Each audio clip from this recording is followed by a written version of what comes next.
Riwruok moro mong'ere kaka Sigombe Organic Agriculture Program (SOP) ochako chenro mar chiwo chiemb dhok mar jopith mar dhoo chak e kaunti ma Siaya. Kowuoyo gwenge ma Sigombe sub-kaunti ma Ugunja e kinde romo ma okelo kanyakla jopur kod jokanyo e sekta mar pur, jata chenro mar pur e kaunti ma Siaya Isaac Munyendo owacho ni chiemb jamnigo biro medo kwan mag dhoo chak e kaunti ma Siaya. Bende ojiwo jopur mondo mi orwak chiemb jamnigo kendo giti kodgi kaka yor medo yuto margi kaluwore ni kwan jogo moserwako chiemb jamnigo ni piny e kaunti ma Siaya, gino mowacho ni oseduoko piny yuto mar jopith jamni ahinya e kaunti ma Siaya. Moko kuom jopur mosebedo ka tiyo kod chiemb jamnigo opuoyo kit chiemo mar dhok ka giwacho ni ma osemedo yuto margi ka moko to sani yudo omenda maromo Sh15,000 dwe ka dwe.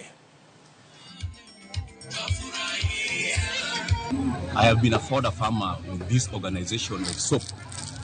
From 2017, I sell the fodder, the hay,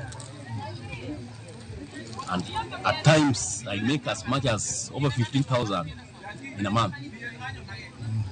Fodder farming is so easy to be conducted even by the people living with disabilities because it is not as expensive as this other type of farming.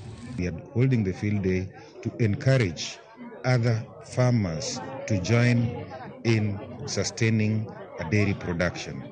And if we sustain the dairy production with this hay, the income that the hay growers will get can also improve on food security.